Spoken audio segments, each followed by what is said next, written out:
Življenje išče pot.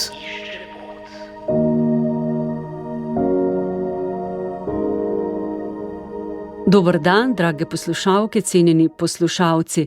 Nedavno smo praznovali praznik svetega Jožefa, ki je bil družinski oče, Jezusov skrbnik, vzgojitelj in naš zgled. Pred nami je 25. marec, Marijin dan, materinski dan. Torej zelo primeren čas za pogovor o družini in o dinamiki, ki se v njej odvija. Vemo, da so v družini vsak dan možna presenečenja vseh vrst, prijetna in manj prijetna. Zato me veseli, da je danes moj gost, dr. Mihael Črnetič, družinski oče 4 fantov, mož, psiholog, psihoterapevt ter avtor zanimive knjige Družinska sreča po naše. Je kar zajetna, imam jo tukaj pred seboj in danes bova rekla nekaj več o tej vsebini. Gospod Mihael Črnetič, dober dan. Lep pozdrav in hvala za povabilo. Tema vaše knjige, ki obravnava predvsem obdobje starosti otrok od 0 do 10 let, je raziskovanje psihičnega blagostanja v družini. Nekako iščete odgovore na vprašanje, kaj družinam konkretno pomaga, da bi bili vsi družinski člani srečni in bi se dobro počutili. Kaj vam staršem pomaga pri premagovanju vsakodnevnih številnih in težkih izzivov? O tem bova danes govorila, kajti, kot sem lahko opazila, knjiga ni teoretska, temveč je močno naravnana na prakso iz vaših osebnih izkušenj, ki jih ob 4 otrocih prav gotovo ne manjka. Izvolite. Ja, ker dosti delam z ljudmi, vem, da še zlasti starši ne marajo, da se o njihovi družinski praksi zelo veliko teoretizira, ampak imajo raje čisto konkretne nasvete. Obenem pa tudi kot strokovnjak vem, da zaradi tega, ker smo ljudje in situacije različni, ni dobro dajati vzgojnih receptov, zato ker dostikrat ne pomagajo, včasih pa lahko celo povzročijo tudi škodo. Zato sem si rekel, da bom namesto, da bralcem solim pamet, kot se reče, rajši na konkreten način popisal in zraven obrazložil tiste izkušnje, ki jih imam iz svoje lastne družine. In sicer tako tisto, kar je delovalo, kot tudi tisto, kar se ni obneslo. Knjiga je torej nekakšno iskreno pričevanje, ki ga podajam jaz kot oče, ki mu ni vseeno za svojo družino. Obenem pa je to pričevanje obogateno tudi s komentarjem, ki ga podajam kot psiholog in psihoterapevt. Ja, naj povem, kolikor sem sama preletela to knjigo, da je berljiva, ker so notri tudi zelo konkretni primeri, nekateri so me tudi nasmejali. Tako, gospod Mihael Črnetič, preden nadaljujeva z vsebino, kakšni so pa odzivi bralcev? Kako so sprejeli to knjigo? Ja, odzivi so takšni, da bralce pogosto pravijo zelo potegne not, jih zelo nagovori, jih tudi zabava. Verjetno jih tako zelo potegne not ravno zato, ker knjiga napisana na podlagi izkušenj in na tak način, da se lahko v bistvu starš zelo najde not v konkretnosti svojega starševskega vsakdana. Pa kar prisluhneva prvi zgodbi, prvemu dogodku. Gospod Mihael Črnetič, knjigo ste začeli in končali s sledečimi besedami. Veliko je dobrih idej, nasvetov, vendar je zares koristno le tisto, kar tudi dejansko uporabimo v praksi. Pa ne le enkrat, temveč vsak dan znova. Kako lahko razložite to svojo odločitev? Ja, danes v informacijski dobi vemo, da nam je dostopnih ogromno informacij. Tudi starši od vsepovsod zasipavajo razne vzgojni nasveti. Vseeno pa lahko vidimo, da imajo ali pa imamo družine kljub temu še vedno toliko težav. Verjetno zato, ker je eno vedeti, drugo pa udejanjiti. To, da nekaj udejanjimo v praksi, je nekaj čisto drugega. Lahko veliko vemo o vzgoji, ampak mi to čisto nič ne koristi, če tega ne bomo upoštevali. S tem imamo vsi ljudje težave.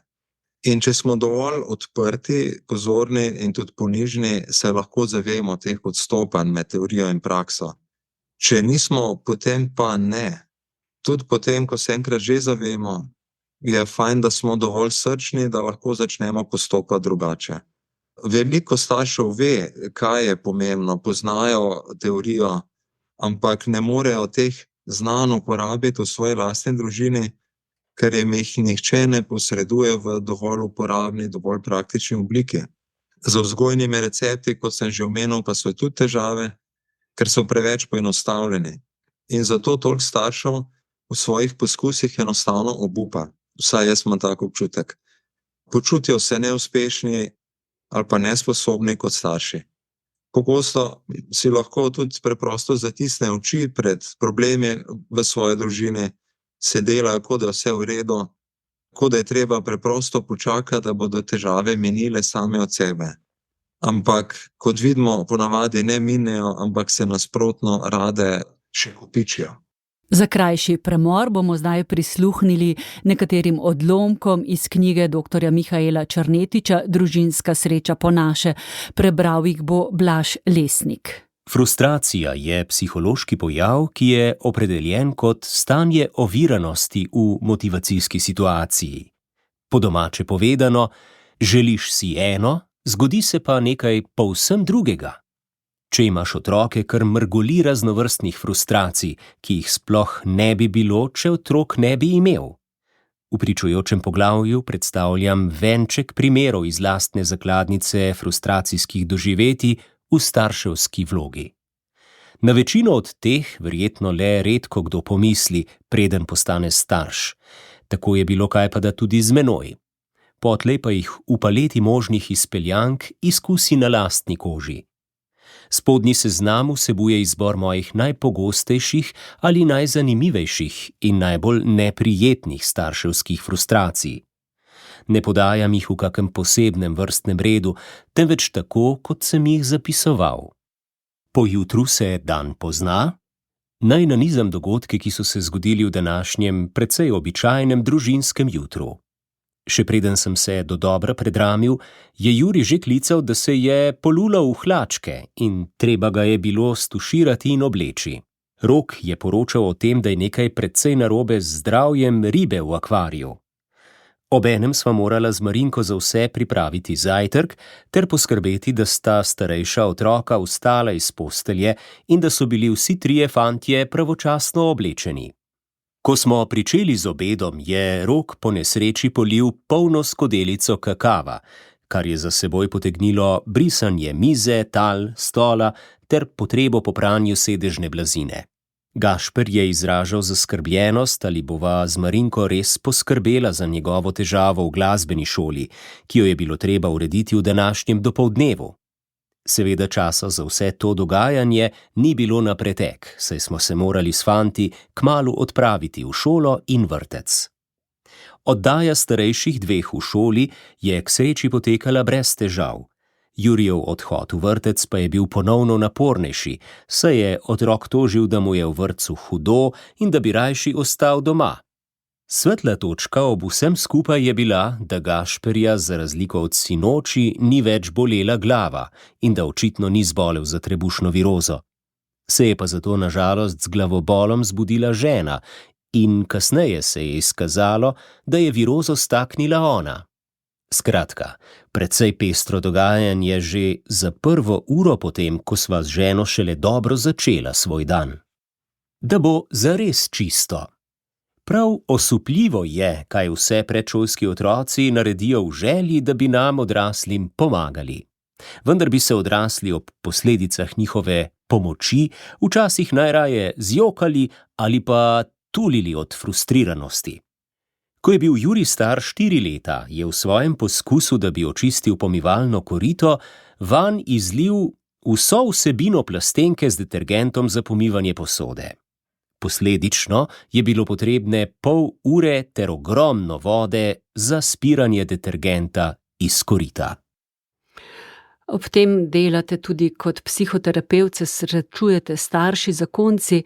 Katere pa so, če omenite nekaj tistih težav, ki se jim zdijo pravzaprav nerešljive, včasih pa kar obupajo, pa v bistvu ne bi bilo treba?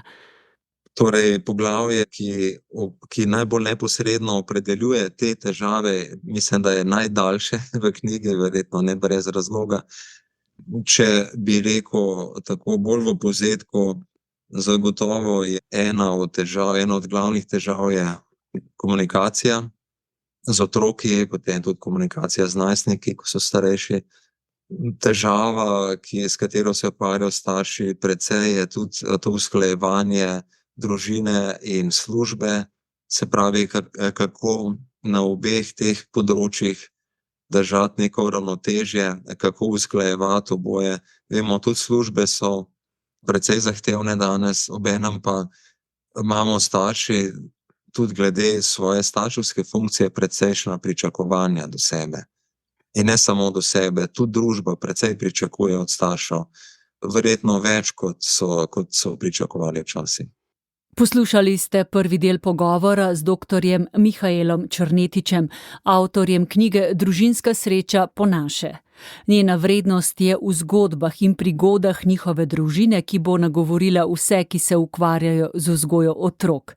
Knjigo lahko dobite v nekaterih knjigarnah, seveda pa lahko tudi pišete avtorju. Naslov najdete na spletni strani Pot naprej.